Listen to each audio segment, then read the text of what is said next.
राजद ने 2024 के लोकसभा चुनाव के लिए अपने सभी प्रत्याशियों की घोषणा कर दी है, केवल एक सीट को छोड़ के। एक सीट वो कौन सी है? तो वो सीट है सिवान की। दरअसल अवध बिहारी चौधरी जो बिहार विधानसभा के स्पीकर थे अभी तक, सरकार बदलने के पहले तक, उनको राजद की तरफ से हरी झंडी दे दी गई है कि आप सिवान में जाइए, सिवान लोकसभा क्षेत्र में प्रचार प्रसार कीजिए, जनसंपर्क कीजिए। उसके बावजूद भी अवध बिहारी चौधरी को अभी कैंडिडेट घोषित नहीं किया गया है। इसके पीछे कारण बताया जा रहा है कि अगर अवध बिहारी चौधरी को कैंडिडेट घोषित कर दिया जाता है तो हिना साहब, जो कि महरूम शहाबुद्दीन की पत्नी है, वो खुलकर बगावत पर उतर आएंगी। वैसे भी हिना साहब निर्दलीय मैदान में उतरने का ऐलान कर चुकी हैं, क्योंकि अभी तक उनको राजद की तरफ से कोई ग्रीन सिग्नल नहीं मिला था। इसकी वजह से वो ज्यादा देर तक इंतजार नहीं कर पाई। अब राजद के साथ दुविधा ये है कि अगर हिना साहब निर्दलीय मैदान में उतरती हैं तो सिवान के जो अल्पसंख्यक वोटर हैं, यानी कि जो मुसलमान वोटर हैं, वो निश्चित तौर पे हिना साहब के साथ खड़े हो जाएंगे। भले ही उनकी पार्टी के प्रति प्रतिबद्धता जो भी रही हो, लेकिन शहाबुद्दीन की पत्नी का नाम सुनते ही अधिकांशतः मुसलमान वोटर सिवान लोकसभा क्षेत्र के हिना साहब के पीछे ही रहेंगे और यहाँ पे राजद की बुरी तरीके से हार हो सकती है। दूसरी तरफ सिवान से जदयू ने अपना कैंडिडेट बदल दिया।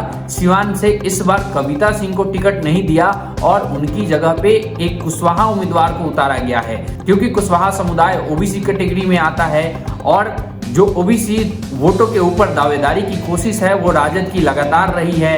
ऐसे में राजद के साथ दो ही अभी बड़े जातीय समूह थे, मुस्लिम और यादव। उसमें भी अगर हिना साहब निर्दलीय मैदान में उतर जाती हैं तो सिवान में केवल अकेले एक इकलौता कास्ट जो कॉम्बिनेशन है वो रह जाएगा यादव का, यानी कि केवल यादव ही सिवान के अंदर लोकसभा में राजद को समर्थन देने वाले रह जाएंगे। इस स्थिति में राजद की काफी बुरी हार हो सकती है और इससे बचने के लिए कोई बीच का रास्ता लालू प्रसाद यादव और तेजस्वी यादव तैयार कर रहे हैं, ताकि कम से कम जो MY समीकरण है उसको सिवान के अंदर बरकरार रखा जा सके।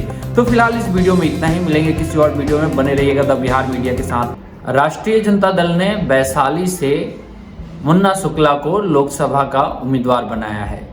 ये वही मुन्ना शुक्ला हैं जिनके ऊपर दलितों के खिलाफ जाति सूचक शब्द इस्तेमाल करने के लिए पटना में केस भी दर्ज हो चुका है।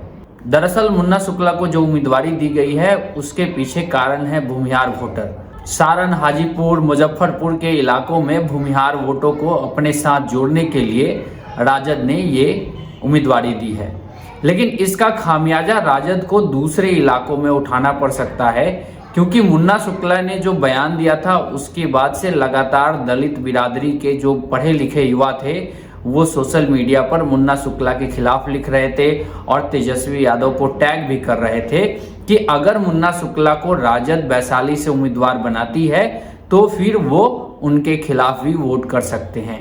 यानी कि हो सकता है कि मुन्ना शुक्ला की उम्मीदवारी के कारण राजद के जो समर्थक हैं जो दलित बिरादरी से हों वो शायद राजद को वोट ना करें। ये एक संभावना बन रही है।